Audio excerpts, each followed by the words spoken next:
fast and pursuing very hard, oddly, it seemed like. But I dismissed my gut, as we often do. Until we learn to follow our gut as we get older, hopefully, we dismiss it. So time goes on, and I wanted to be a doctor. I wanted to be a doctor more than anything. I go off to college. He's trying to figure out what he's doing and where his path is. But we argued in high school. People witnessed us arguing. We had heated, volatile arguments from the very beginning.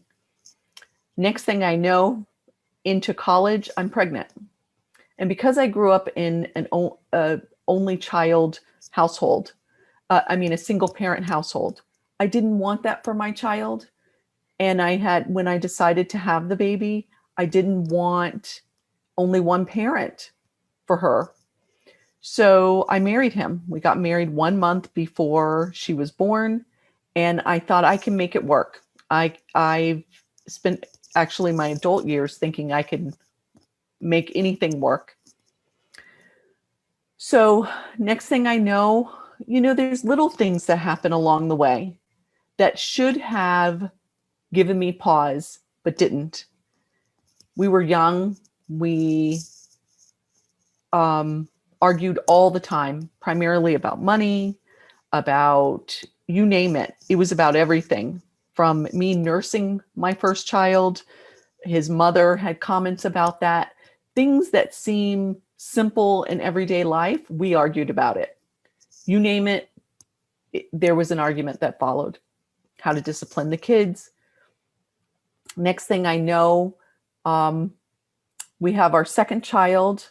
I'm also committed to that, but still committed to staying together. I'm going to make this work no matter what. And all along, throughout the years that we were married, little by little, there were little things that happened that I never paid much attention to. He always seemed explosive, overly explosive. But because we were young, I felt that he never learned to control his temper, and I excused it. I spent many years after 3 children, and we moved overseas to Japan from San Diego, which was my idea. But I spent many years just trying to keep things peaceful for the kids. My focus was always on the kids and how could I keep a peaceful household for them and have the appearance for them of a happy 2-parent home.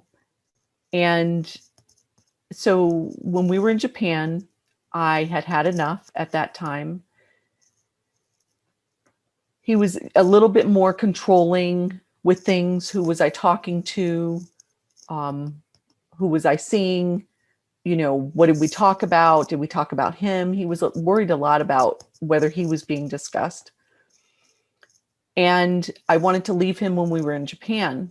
And the Navy made it crystal clear that if he was in the Navy, that if I wanted to leave, I had to leave with only my 3 children and the suitcases we could get on the flights, and I'd have to pay for the flights. So I'd have no furniture, no money. We struggled because neither of us had finished our educations. We struggled all those years, which is also why we argued about money all the time. And so I didn't leave him in Japan. We moved to Florida from there. When you're in the military, you can choose the coast. If you go overseas, it's like a gift to you. Where since we were in San Diego and we both grew up in San Diego, we wanted to go to the East Coast. Florida was less expensive to buy a house. And so we decided to move to Florida. Now you might be saying, but I thought you wanted to leave him. I did. But I talked myself out of it. I just desperately wanted to keep my family together and felt my focus on the kids would get me through these years. So we moved to Jacksonville, Florida, and I become very active in the Jewish community there. Thankfully, I worked for the rabbi. I learned a lot working for him. My kids were at Schechter, Solomon Schechter. So we were at services every Shabbat. The kids were active in youth groups. I think the oldest, Ashley, was the only one really in youth groups. We had a very supportive Jewish community, and I supported the community and participated in the community, and the community supported us. So finally, the day came where one incident, there had been little things all along the way, but no real violence until we had an argument yet again about finances, and he threw me on the ground and started to strangle me. That was the moment that I said, this is it. I'm leaving. Once I got up, he was already enraged. I gathered my thoughts and I thought, this is it. I'm going. I'm taking the kids and we're leaving. I didn't know how at the time because I didn't have the finances to move us and put down on an apartment. So I decided to wait for my tax return that year. I told him weeks later that this was my plan. And I should have known that something was off because he seemed to take it well. When he had spent the last 11 to 12 years talking me out of divorce, he seemed to take this okay, oddly so. But in my head, I thought, well, he's accepted that we're miserable, that we will be better parents, better people apart. Maybe he sees it too. He even helped me move. I rented the U-Haul and he helped me load it, and we split the furniture. I didn't have furniture to fill my 2-bedroom apartment, but I didn't care. As long as the kids had beds to sleep, I would be fine and I would make it work. We kept a kosher household, and kosher food is very expensive on a zero budget. So as long as we had food and the kids had, beds, I was going to be fine.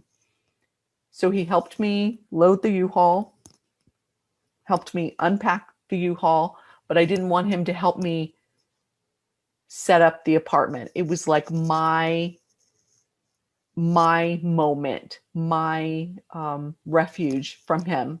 I remembered him leaving and me closing the door and feeling such relief that it was just me and the kids. And I was so excited. I didn't care that we didn't have furniture or what we needed, but we were going to be happier without him. I was thrilled to be without him. He made promises he was going to help me financially because the Navy pays their military members an extra amount of money for families. And he kept making promises he would help. The help never came. So much so that I was evicted from my first apartment. Thinking back, I realized that was all part of the plan to send me back to him because I financially couldn't afford to do it on my own. I found another apartment without him, got the apartment, and found a new job at the JCA, the Jewish Community Alliance. I was working part-time at a hospital also. And he was angry about that I had another job. So, but during that time, during that separation, it was about 6 months, excuse me. And he would tell me about women he was dating. And I thought, okay, despite the finances, he gets that we have to both move on. I didn't care. I was thrilled for him that he was dating someone else and other women. And I thought, this is great. We're going to co-parent. We're going to get past the finances. We're going to be able to move on with both of our lives. And so someone at work, a young man at work where I worked, asked me out. And this was the first time in 6 months he had kept, my soon-to-be ex-husband, had kept all 3 kids. And you may say, well, why is that significant? It's significant because I didn't realize it at the time, but by not keeping all 3 children at one time, he didn't allow me to be able to go out because he knew I always had a child.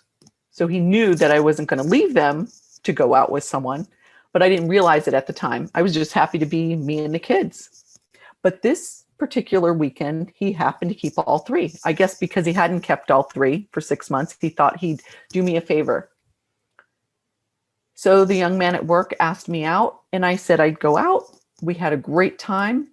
The next morning, I called to check on the kids, and I told him about going out. After all, we had discussed him dating women, other women. It was that moment in time, that day, that life spiraled out of control and our entire future was altered by me sharing that one piece of information of going out with someone. At that moment, he started to stalk us full time. The guy I dated and me, that moment, that day, he confronted him at the hospital and stalked us for 2 straight weeks. We had to file injunctions for protection. And when I say stalking, I mean, if you can for a moment think about what it's like to always see him in your rearview mirror when you're driving, to drive home and see him lurking somewhere. See him running in the woods behind your building. When I was at work, at the grocery store, anywhere I went, he was there and he was watching. How he worked during that time, I'm not sure. Why the Navy allowed him to be gone that much is a whole nother topic, a whole nother discussion.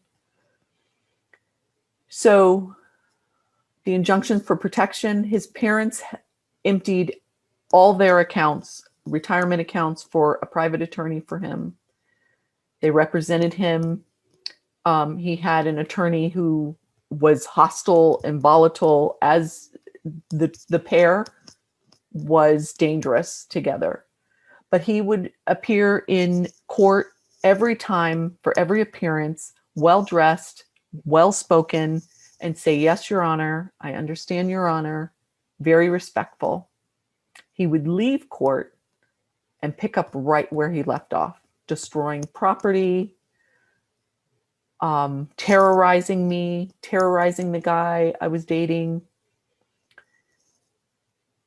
And time went on. He tried threatening me.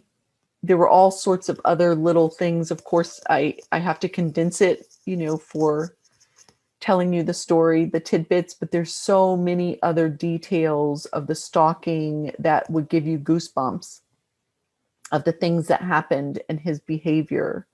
One red flag, I always like to talk about the red flags that were there that I didn't recognize. I don't know if it's because of my age at the time, if it's because I just wasn't educated enough to know what domestic violence meant. I always believed that it was broken bones or black eyes, but I'll share a power and control wheel in a little while and show you a bit of what that means when it's not the obvious, or what many of us may presume to be clear cut, or what I wrongly thought was domestic violence was only physical violence. So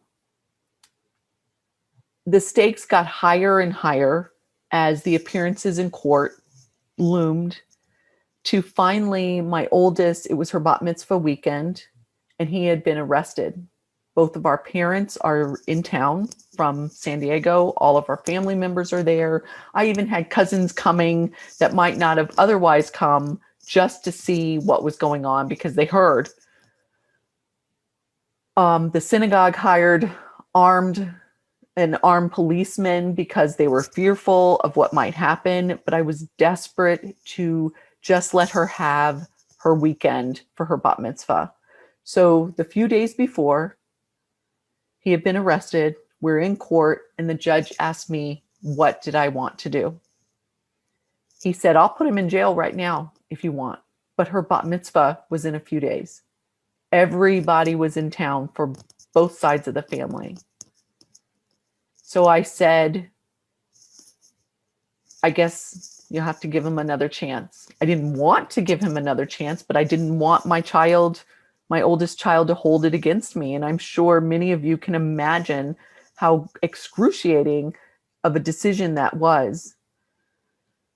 So we got through the bat mitzvah and some creepy things that he did, knowing that we were all there and everybody was watching us, like asking me to dance. And it was an awful situation, but we got through the weekend. Till several weeks later, he said something to my boss at the Jewish Community Alliance, and I still to this day don't know exactly what he said to her, but it caused me to lose my job, my only means of supporting my children, because he wasn't helping. And now with the private attorney, they had avoided any financial help. But she had let me go. I was in the probationary period, and she said, we just can't take the risk for the other employees. And I understood it, even though I didn't like what she had said. And she said, we'll hire you right back when this is all over, but we have to protect everyone in the building. So I can only presume that he made threats. I don't know what he said, why she didn't call the police. I don't know that part of the conversation. I guess I'll never know it. Until ultimately I was kidnapped at gunpoint. Walking out, I was taking my two youngest kids to Schechter for the morning of school. We had made lunches, and I grabbed my mace, as I did during the stalking, to walk outside. And I was walking the kids to the car, and I could see him at a distance behind the woods running at me with a gun. And that is etched into my mind. I will never forget it, because we always think we'll know exactly what we'll do to protect our kids if that comes, if some life-threatening situation comes. And I can tell you, you don't know what you will do if you're ever faced with that type of danger. And so he kidnapped me, the kids, thank God. My neighbor's daughter, teenage daughter, called to them and said, without fear for herself, she said, come to me. Don't listen to him. She was screaming at them, come to me. And they did. But he kidnapped me. And, we spent a lot of time talking. He convinced me that he just wanted to talk to me and he would let me go. And ultimately, I had to believe that, because the alternative was unthinkable. To think about the true possibilities that could have happened, I just couldn't go there. I had to believe that he was going to let me go. So I spent several hours with him. There were some uncomfortable times. He forced himself on me. I had a chance to get away. Again, I was concerned the police would shoot and kill him, and how would it affect the kids? So I walked back with him to the car. We had gone to call my close friend to get the kids, because I was worried about DCF, or, Child Protective Services, getting them once I was kidnapped and both parents were gone, that the police would call Child Protective Services for the kids. And so my friend, he let me call my friend, and I could have gotten help, and I didn't, because I believed that he was going to let me go back to the kids. And finally, I said, I'll go with you. You can turn yourself in. If I'll go and wait for the police to come. There's nothing you've done at this point that can't be somehow fixed. But that wasn't his plan at all. He had never planned to let me go. So the shovel is relevant on the cover of the book, and I'll leave the gruesome details out for you. But basically, he planned my death and checked my pulse, beat my head in with the shovel, and asked me if I could hear him to be sure that I was dead when he left me. And I didn't, but playing dead, Gary very wisely came up with that title. And he said, because you played dead to survive. And I thought, oh my gosh, that's perfect. Because I did hear him when he said, can you hear me? I could hear him, but I didn't answer out of fear. And I just prayed that he would not know that I was alive and could hear him. And he left me in the woods, half clothed, threw the shovel and walked off. Like we had not been married almost 13 years and had 3 children. I now have 4 children, but 3 children at the time. Who does that? So that's pretty much the story. An incredible man helped me that you'll all have the chance to read about. And the Jewish community saved us. When I was released from the hospital from my injuries,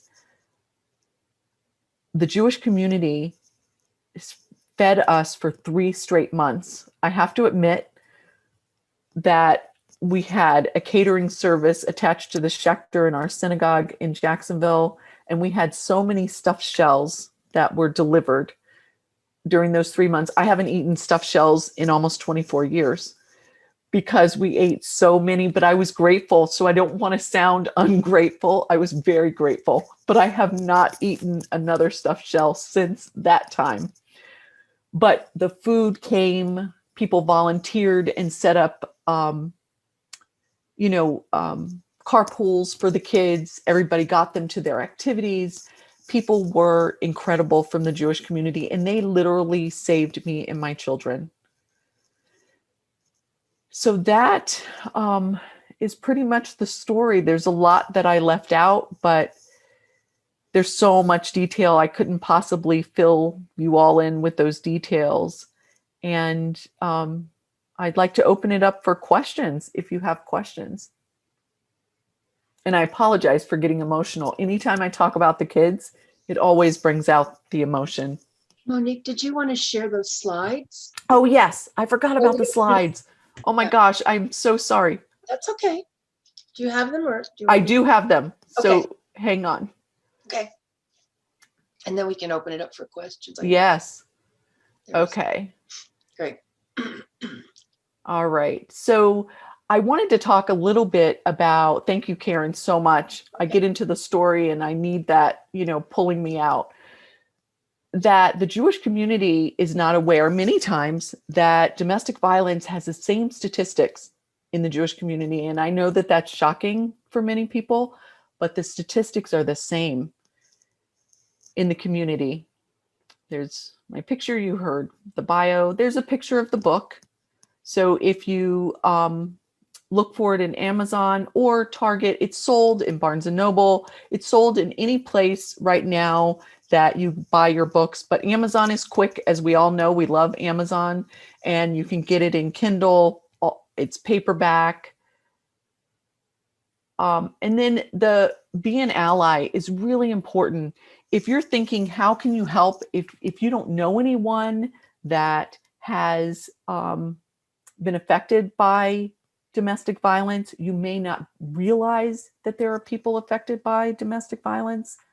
But being an ally is just briefly, support her or his decisions, because men are affected by domestic violence as well. Help her connect to community resources and end isolation, advocate for her or his safety, listen to their story, empower with options, make a call for help. Karen and I were talking before this about it's great to Google wherever someone might be, the resources that are available right now with technology is amazing.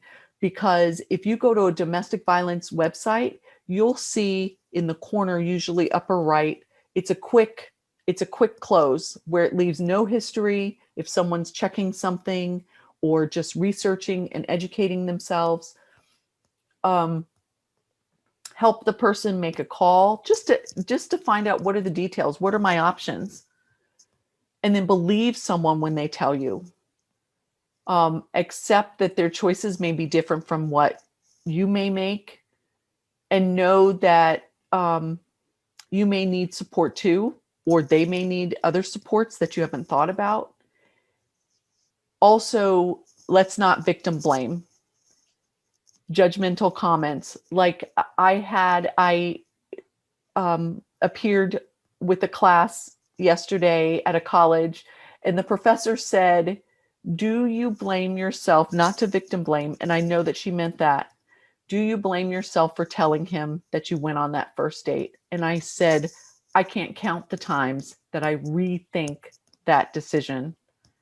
But just because I told him I went on a date did not give him permission to try and murder me." And I think we all know that. And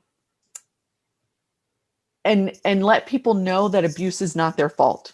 So here's the prime example. All right, statistics in Connecticut. These are Connecticut based, but the statistic that stands out to me and I like to share to people is that 1 in 4 women and 1 in 7 men have experienced some type of violence, sexual, stalking, something from an intimate partner. 1 in 4 women, 1 in 7 men. So there are famous stories of men I like to bring up in case there are people and fans out there that like true crime.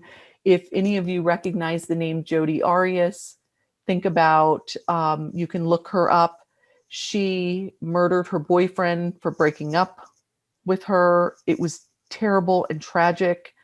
So it happens.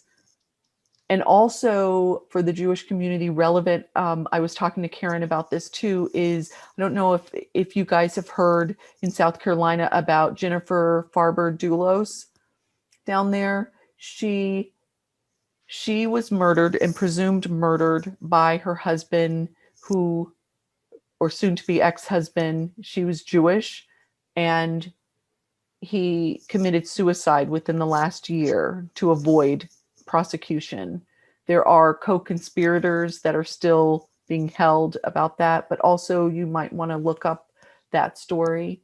Women in abusive relationships are 5 times more likely to be killed by a firearm. So there's some more information there, and Karen will share some of the statistics and slides maybe after. But I also, this important power and control wheel, this is what I wish I had been educated about when I was young. I think if someone had said to me that strangulation and stalking are 2 of the top 3 incidents that lead to lethal action, murder of the victim or of their family members.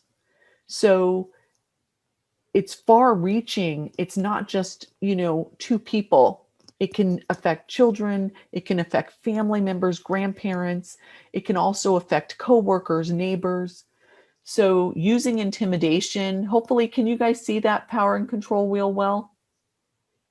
Is it okay? Using intimidation is all part of it. Using emotional abuse, isolation, minimizing, denying, blaming, using children as a tool, a weapon. I was threatened many times during the 3 months of stalking that he was going to take my children from me and I was never going to see them again. Using male privilege, using economic abuse, financial abuse. If there's a mom or a dad that's home taking care of children, then what are their financial means to be able to leave the relationship? And using coercion and threats. And then on the outside of the wheel, of course, is the physical violence and sexual violence. But it all ties in to abuse. And we don't realize that some of these things that are not physical, but are emotional or financial, are equally as damaging. Okay. So there we go. All right. I did it, Karen. Good. All right, very good. Thank you so much, Monique. That was a tearjerker. And I've read your book and it was tugging at my heart. I want to just read some of what's in the chat room. So if anybody else wants to, or I don't know, can you see them or do you want me to read I can. I think it's a little easier if you read the questions, though. Okay. Well, this is a comment, I guess, from Gary Krebs. I've heard Monique tell her story many times, collaborated on the book with her, read several passages of manuscript and proofs, and I'm still deeply moved hearing her recount these harrowing events. And then someone else, Janet Carter, says, how many years did it take you to decide to write the book? That's a very good question. Gary knows this well. I did not really want to tell the story. You know, it's an embarrassing, there's a sense of shame associated. You know, how did I marry the sociopath? Why me? There's a sense of embarrassment about that and worry and shame for my children. So, but what nudged me to do it is friends. In my Havara, I remember, I don't know, the story spilled out one day after the Havara had gotten together, and there were several mental health professionals in the Havara who said, one person in particular said, you have to put that story in writing. You have to tell that story. And I thought, I can't write a book. And I tried for a few years before, thankfully, Gary rescued me from attempting to do it myself. But I was fearful to put the story out there. What would people think? And oh my gosh, do I really need to drudge this up? But I realized over time that the benefit to telling the story is that people can move on from tragedy, from tragic events, from financial devastation. All four of my kids have, the youngest is 18 in college, but the other three are educated, happy, productive citizens. And I couldn't be prouder. And I didn't allow them to become victims of our circumstance. It wasn't their fault. So I guess to answer that question is, I didn't really want to tell the story. It happened in 1997. So it took me a long time to want to publicly tell it. I'm glad that I've done it now.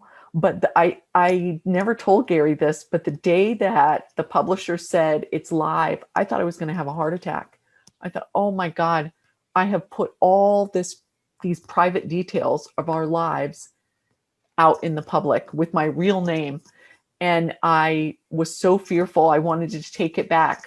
But then the next day I recovered and I was okay and I survived. Yeah, thanks. Okay, I had the questions out of order, but we had one that said, how did your husband relate to the children during the difficult years? Oh, during the difficult years, meaning? Well, Ken Rosenberg, do you want to? I'm just reading what he wrote in the chat room. Ken. During the time that there was so much conflict between you and your husband. Oh, while we were still together? Yeah. While you were still together, but in conflict with each other. Yeah.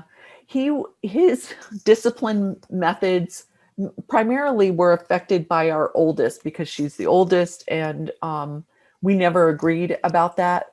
But I felt strongly that he loved them. I think that my oldest feels that she knows that he loved her, and the younger ones, if they remembered him, and I'm not sure that they do or have blocked it out, felt that he loved them. We just had very different ways of showing it. So you were the main target. I was, yes, until as she got older, as Ashley got older, then she became also a target, but of what he felt was appropriate discipline, where I completely disagreed. It bordered on abusive. And I'm no wilting flower and believe in discipline, but we were of two different schools of thought about that. Our dog also became a target for him. And I think that is very telling. People who can be cruel to animals also are in a different subset. We have another question. I think this is Bob and Helene White. What happened to your ex-husband? Did he serve time in jail? Does he have a relationship with his kids today? There is no relationship with the kids. That's their choice. It's not my choice. When they were young and they were minors, they're 36, 27, almost 28, and 32 now. And then I have my 18-year-old. But when they were growing up, when this all happened, they were 4, 9, and 12, almost 13. And when everything happened, what I will tell you, the tidbit is he was shot by the police. How many people survive being shot by the police? But he survived, and he did serve time in prison in many, many years. And he wrote to the kids. They were screened by someone at the Jewish community through the Jewish social services. There was a therapist who screened the letters for appropriateness, and she would white out what she didn't feel was appropriate. The kids never read one letter. I still have them all. And they have had no contact with him whatsoever. I also have a lifetime injunction for protection. So if we're in completely different states, and if he were to reach out to me, even through a third party, I can send him immediately back to prison. Okay, thanks. The next question is Helene Stoller, who I guess is a psychologist, right, Helene? Anyway, she's, did your ex threaten your children or try to take them from you to hold on to you? Oh, yeah. I mean, not while we were married, but once the stalking started, he was threatening me that I would never see them again. He tried to send them to our parents in San Diego. And I believe now, in retrospect, it was just to get them away from me so he could have access to kill me more easily without them around, having to worry about it. But yeah, he was fighting me for full custody, saying I was unfit. The lies that came out of the divorce were shocking to me. I'll see Helene nodding her head. Did you want to comment, Helene? I mean, because you would ask the question. So. Yeah, as a psychologist, I've seen the perpetrators and also the victims' dynamics, and everything that you said is so typical of the dynamics, and that people enter into these relationships with their eyes sort of blind to who it is that they're relating to, and little by little, the truth comes out, even though it's been apparent all the time. We kind of need more education, I think, across the board in the community about the signs of domestic violence, because they're pretty, they're apparent if you know what to look for. Right. Absolutely. Now, if I knew then right, things hopefully, I'm sure, would have been very different. I also would have realized the danger I was in, even when I was kidnapped, and I didn't know it until the split second he moved that shovel out of the group of gardening tools. Did I turn to run, and it was too late.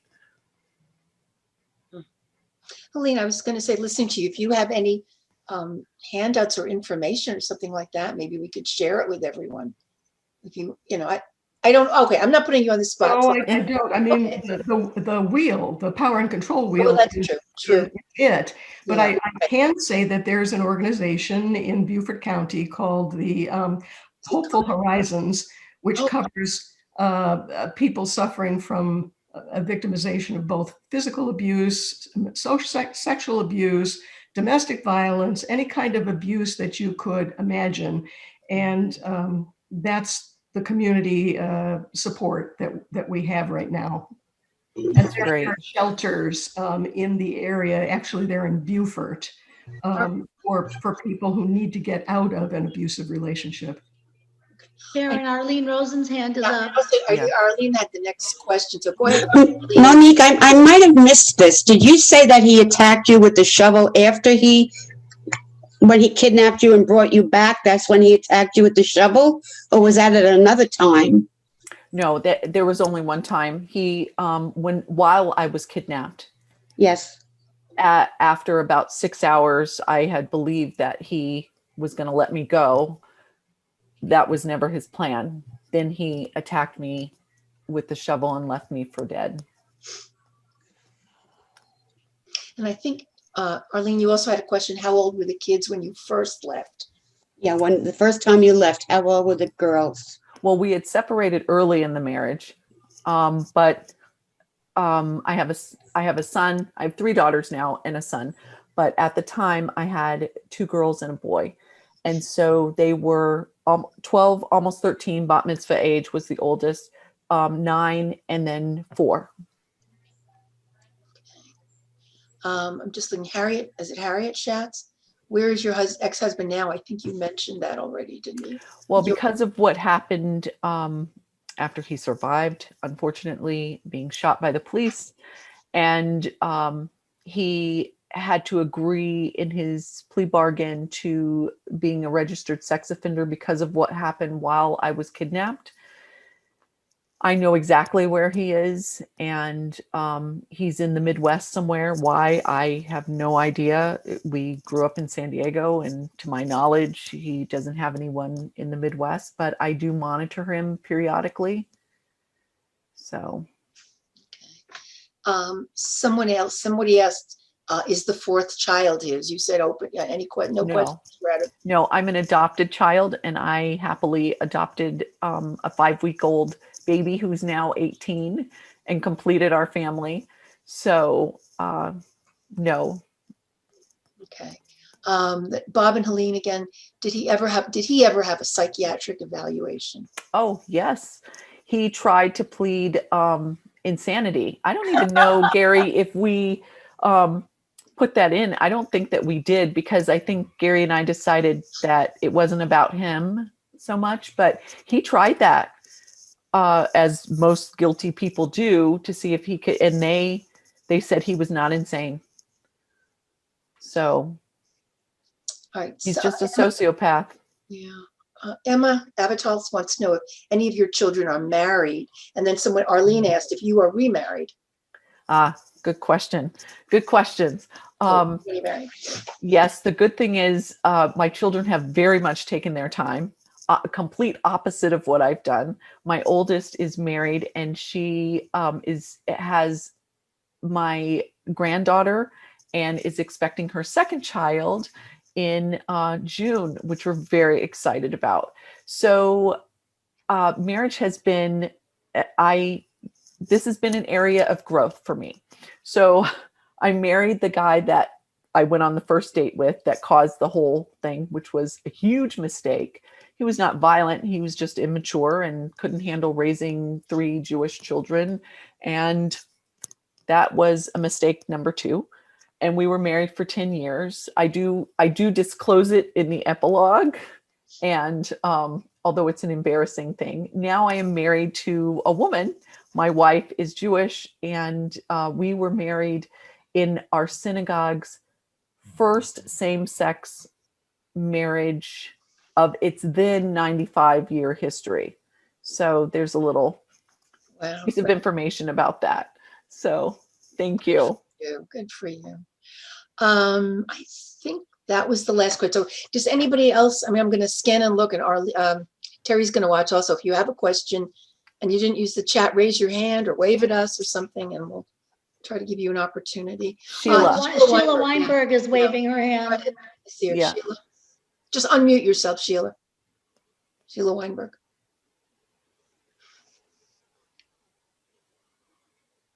Okay. There you go, Sheila. You mentioned at the bat mitzvah of your daughter that your parents came in, you said, from San Diego. Yes. All during this time, did you ever seek refuge or help from your parents to get you out of this marriage, to go to them, stay with them? That's a good question. I was not, well, remember, things didn't turn violent until the very end. And so I did not tell anybody about the strangulation. Nobody knew about that. until it was in the book. I apologize. My dog is starting to snore very loudly. um, but no one knew about that until it was written in the book. So not even close friends, because I had decided to leave. And I told friends about some of the other incidences that led up to that over the prior 12 years, but none of those were, that straw that broke the camel's back. I was still trying to keep my family intact as much as possible. And even when I moved them and married the second person, I just wanted us to be a normal family who, fit right into the Jewish community. And we were anything but. We had just suffered this tremendous life altering trauma. And I just moved them to the Northeast from the South and enrolled them in Schechter, and I just didn't miss a beat. And I don't know still if that was the best thing to do or not. Sheila, tell me your second question. I can't quite remember. No, I had asked, did you ever seek refuge with them? Oh, Let's yeah. say in Japan, you said you had a problem then. You Yes. started and you Yeah. wanted to leave then. And then in Yes. Florida, you were at a Navy base, you wanted to leave again. Yeah. That's what I mean. Did you ever say, I'll go to my parent, get away from him? My dad and I, because my parents were divorced when I was young, were kind of estranged. We loved each other, but we just never got that rhythm of father and daughter. And I certainly didn't share my struggles with him. And with my mom, I didn't share a lot either. I remember when I did decide to leave the last time, telling my mom, and her immediate response, and I think we did put that in the book, which she did not appreciate, by the way, is I know memoirs, they have that bit of an edge, and family members don't always appreciate them, but it is what it is. But I remember distinctly her saying, "You can't afford to leave him." And she was right. I couldn't afford to leave him, but she didn't know what had precipitated that, me deciding that. And I still didn't share it. She didn't know it until she read it. Yeah. Anybody else? Stuart. I see. Stuart. Mm-hmm. Stuart, you're muted. Sounds like a good question, but it's because I can hear it from the next room. Because I've spent 20 minutes figuring out how to phrase this. Just spit it out. I can take it. There were two things. What kind of help have you sought or received to help you overcome the experience? For example, have you had therapy? That's a very good question. So the Jewish community again in Jacksonville, right away when I was even in the ICU still, they immediately mobilized therapists from Jewish Family Services. They put meals in place once people knew that I was going to survive, and everybody put things in place. So we had therapists. Ashley, my oldest, and I shared one therapist, and then there was a therapist for the two younger ones in preparing for what we thought would be a trial, which never came to pass because he took a plea bargain. But so we had therapy then. And then, as I mentioned, when I moved the kids, I just wanted them to live as normally as possible. And so I didn't tackle my PTSD, which is still very much a problem, until he was about to be released from prison.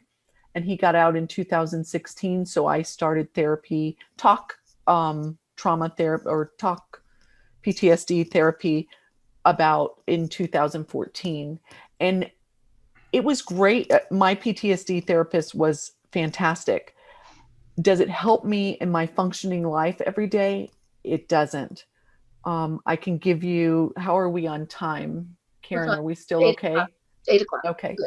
Yeah. I can give you a couple of little brief, just tidbits into PTSD for me, that how it's affected me, so that I know, Stuart, that I still need some help. I've just started recently EMDR, therapy. I don't know if anybody's familiar.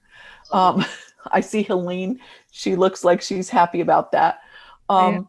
But talk therapy was great, but it doesn't help me. So I can give examples in that in Connecticut, I now live in New Jersey.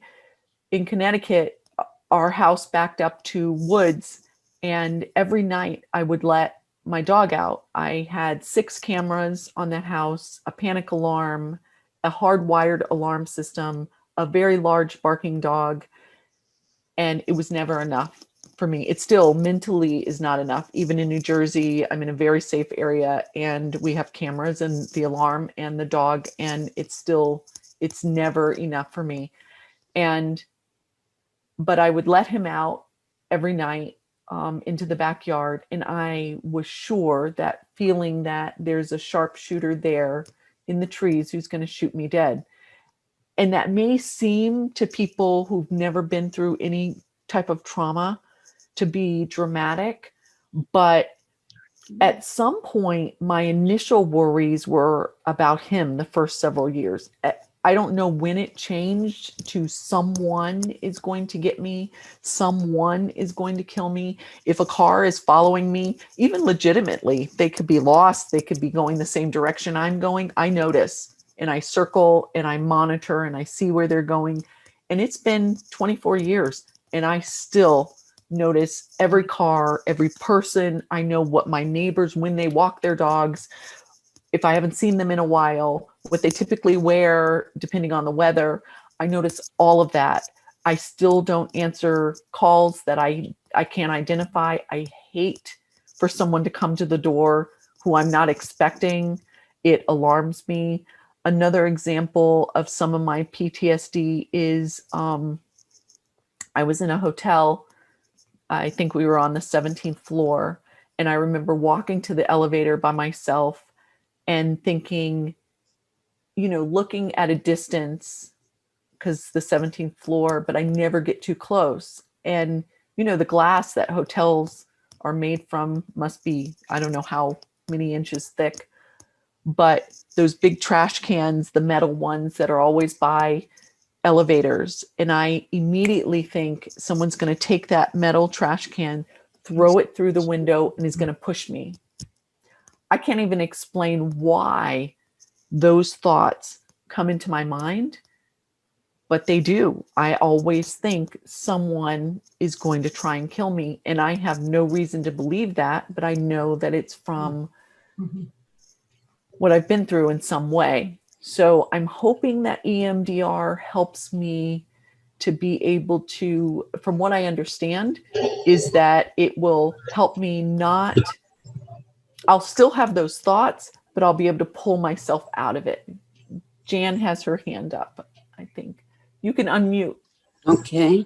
Who, excuse me, who watched your children when you were hospitalized? What kind of support did you get from them?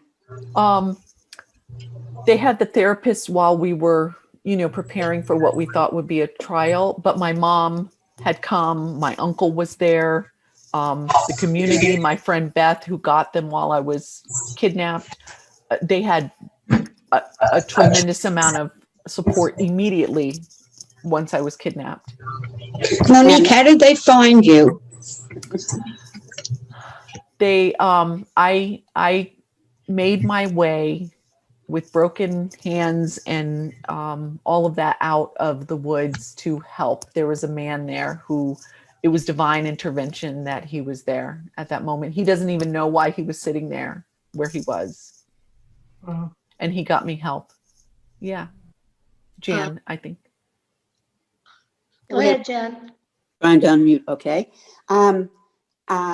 Do you find that the Jewish community where you live now gives you the support and everything else that you might need from a congregation? Well, we're new in New Jersey, and with COVID, we have a synagogue we want to get to know. But in Connecticut, the community was wonderful. But it's not a story I tell people. Until the book came out, very few people knew it. And most people are shocked at when I describe my PTSD, which I've only begun to talk about recently, even after the book was published, I've only started to verbalize what's in my head because it's I can acknowledge that rationally it's not rational. Does that make sense to Yes. everyone? Yes. Thank you. I have two well, first, I want to, I just want to, Helene, I want to call on you, but Arlene Rosen wants to know, did the Navy get involved at all? And then I'm going to let Helene comment. That's a very good question about the Navy. Actually, the Navy tried to pass the buck. I still have the letter from the Admiral explaining that they did everything that they could, which is baloney. They have complete control, and they could have gotten control, and they let him run rampant, and they believed him when he tried to convince them that I was the crazy one, that I was stalking him. He told them that, and they believed it. Helene, go ahead. I know you wanted, and maybe you could also. I wanted to talk about EMDR because it's a therapy that I've used for 24 years. Yeah. It works on the emotions as opposed to the thoughts. And that's what is causing the triggers, the responses that you currently have. You know, those are irrational. So trying to address them intellectually is not helpful. They need to be addressed emotionally, and that's what EMDR does. Ah, that makes sense because I've just begun. So thank you for explaining that, because I didn't understand in advance how it would work, but I know that it was recommended by several people. Yeah. I'm willing to try anything to not have these crazy things. For PTSD, so I'm glad you found an EMDR therapist. Yes, thank you. Helene, what does the EMDR stand for? Eye movement desensitization and reprocessing. It's a very long name. Thank you. I knew you'd have an answer. I was about to ask the same question. I have a question. Monique, I'm Terry Weintraub, Temple President. I just want to say. Oh, nice to meet you. Nice to meet you. While you're looking to connect with the congregation, we have a Shabbat service on Zoom the third Friday of every month, and you're more than welcome to join us. Thank you so much. I just might pop in. Is the information online? Karen can send you the link, or Gary can get the link from his mom and dad, whatever. But we're happy to have you join us if you'd like to. Great. We got one this Friday night. Thank you. I have a question. Monique, I have a question. Yes, Good. Larry. Yeah. You had mentioned raising 3, and you said the word Jewish children. Yes. Was that a fact? I take it he was not Jewish, your husband. Right. He was not. And I said that because neither husband was Jewish. My wife is Jewish. But I said that because, we all know as Jews, it's expensive to raise Jewish children. There's Jewish camps and bar and bat mitzvahs, and you can do it on a budget, but it's still expensive. And, there's youth group activities. And although other religions have youth group activities too, and I applied for every scholarship possible. And I was not shy. I applied for anything my children need. I talked to everyone, wrote letters. I am the financial aid queen, but it's expensive. And it's something that I think other communities are not familiar with. Was that, though, a source of real friction between you and he? The fact that you were very dedicated to the Jewish community and he wasn't? Did that? Yes. Both husbands, it was a problem. Did it reflect itself in any kind of anti-Semitism, or did you think that you were so absorbed in the community that your differences would have manifested themselves no matter what difference you would have had with him? Yeah, though there wasn't anti-Semitism. We would have divorced probably much earlier, either husband. If I can interrupt, sorry. Yeah. There was that one incident when you were moving, and he ruined. Oh, yeah. And yeah, you could tell that. That still irritates me to this day. Yeah, by intent. Yes. He used her kosher pan to. It was ham, right? Was it ham? No, it was pork chops. It was pork chops. Right before she was moving out, the night before. Yeah, the night before. Yep. So I responded by throwing out everything that had touched the pork chops.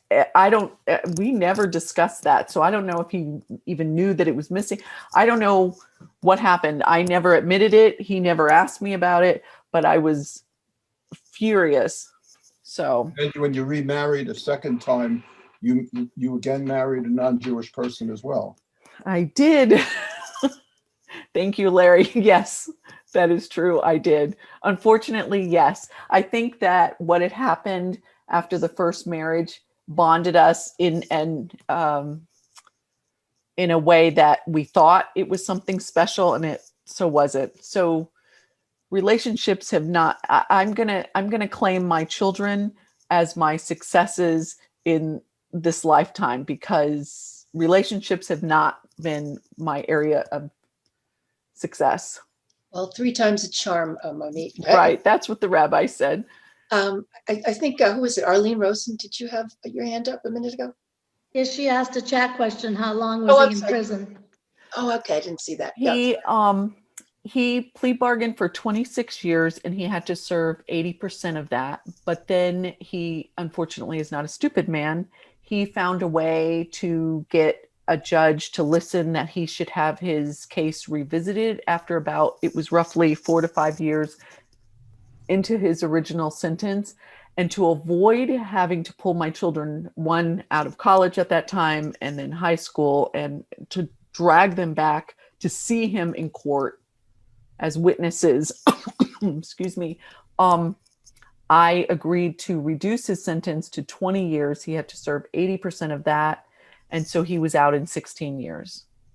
Yeah. But as a registered sex offender for life, and that's got to be its own kind of hell, I'm going to guess.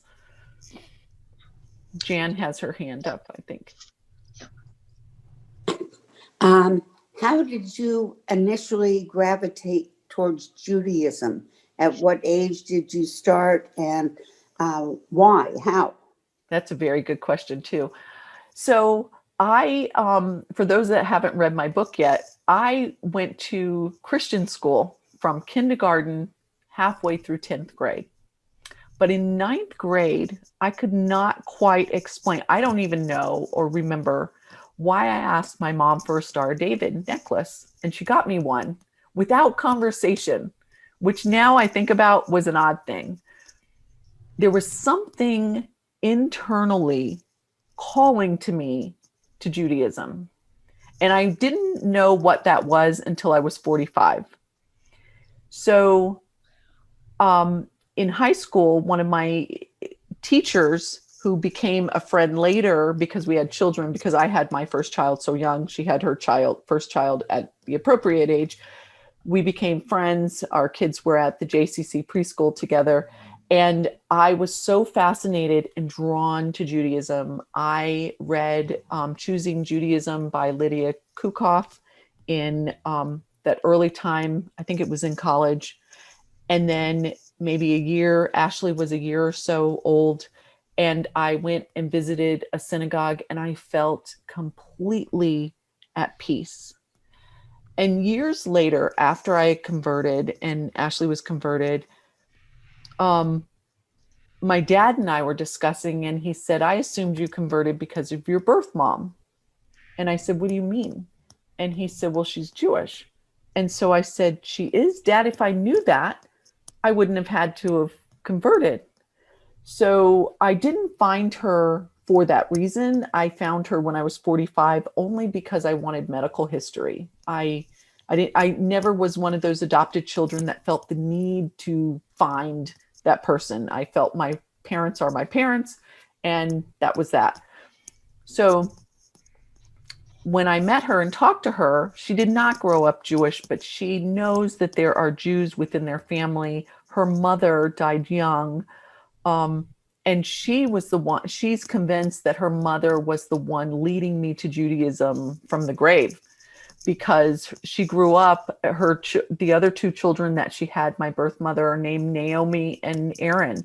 There's a lot of Judaism in that family, but no one could pinpoint where it came from.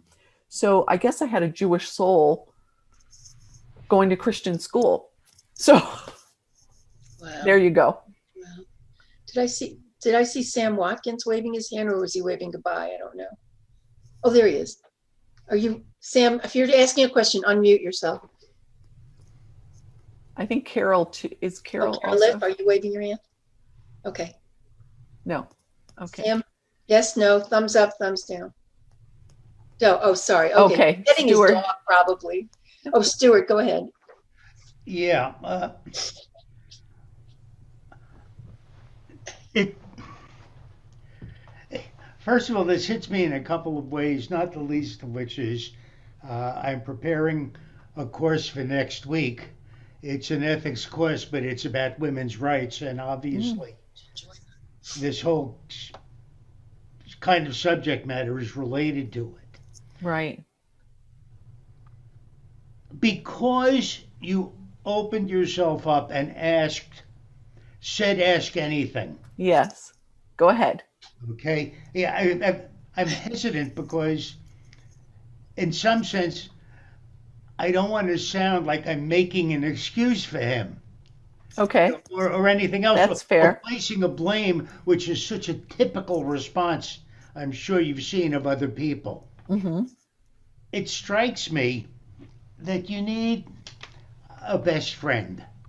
I don't know whether you have one now or not, but someone to whom you can open up a lot of things and who might guide you into self-seeking with certain kinds of questions. The kind of thing, I guess, that a therapist can do, but I imagine that a friend can do it as well. How would one broach that subject? How would you, if somebody were to offer that to you, Mm-hmm. how could a person offer that to someone who has suffered the kinds of things that you've suffered? You mean to be able to speak openly about an ear, like a sounding board? Oh, be open to. You mean like a sounding board, Stuart? Pardon? A sounding board? It could be, yeah. Okay. But if it's just something that can be open, private discussions, we have this level of trust, and you know that discussion never gets out of that room. Yeah. You know, that's an interesting point because I've never had that except for the PTSD talk therapist that I had, where we were really targeted in trying to prepare for his release. I was doing everything to prepare. You know, I took a gun class, which ultimately I decided not to get a gun because I just don't believe in them.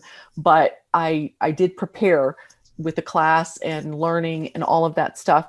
So I've never had that opportunity to just talk about how I'm worried or what's on my mind. And that's a very interesting question, Stuart. Actually, I have to say, no one's ever asked that question. And I've talked to a lot of people. So I don't know how that would go. I guess I've never, in raising children, I have raised children, 4 children, my entire adult life over 36 and a half years. I've never had the chance to only focus on myself. There has always been someone else that I've put first, and it's always the kids. Probably why my marriages also fail, not from the first one that he's a sociopath, but you know, so thank you for asking that. I'll have to give that some thought. I wonder if it's people with a high emotional quotient who would be appropriate to be that kind of person also would look at it and say, I can't volunteer because it would be so nosy and so intrusive if it's not wanted. It seems to me that it becomes a very difficult relationship to find.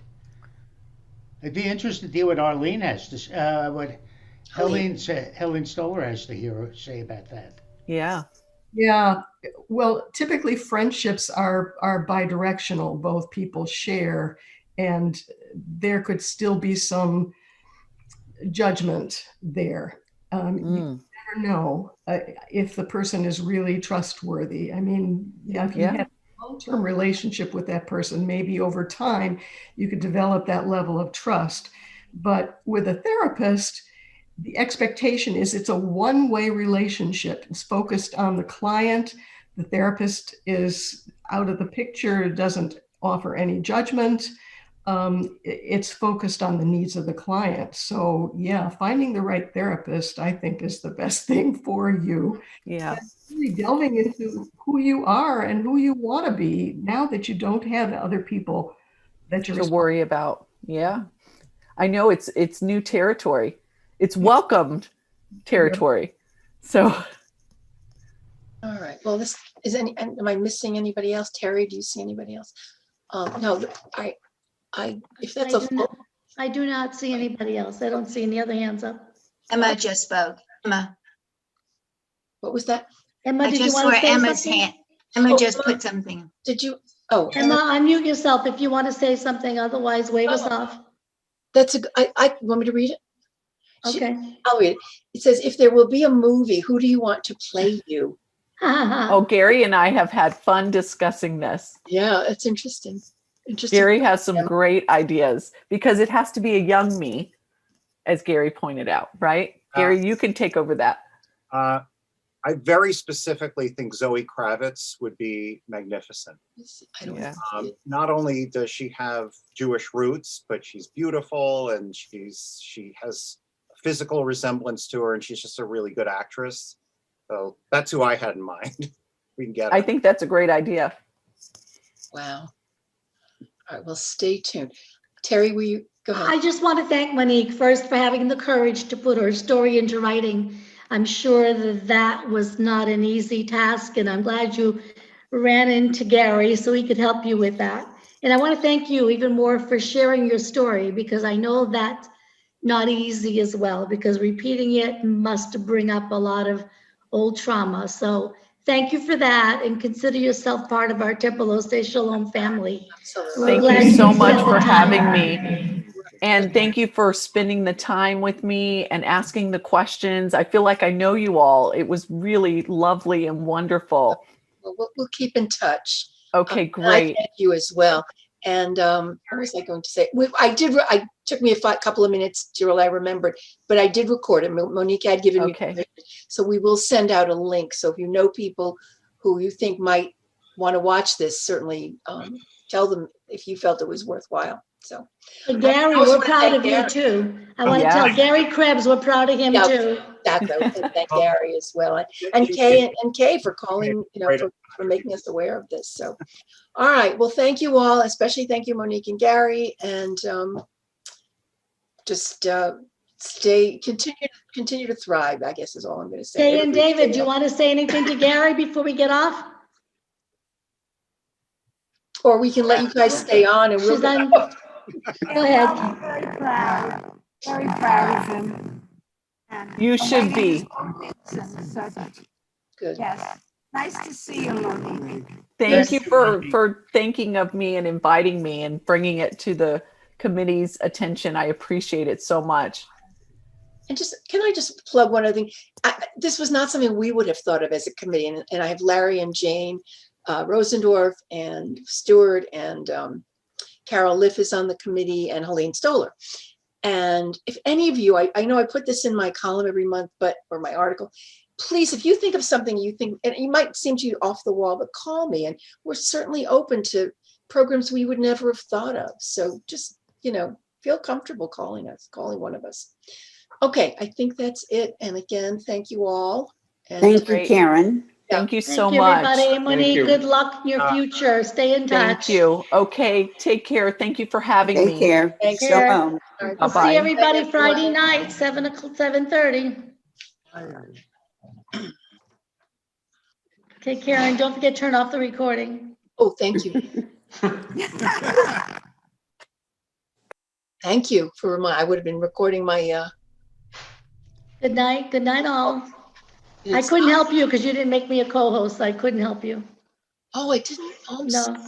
I thought you were automatically. Sorry. No. When I give power to you, you got to give some of it back to me. Oh, sorry. Say well. You have to close the meeting down, Karen, because you're host. I'm just trying to make sure I'm not. Okay.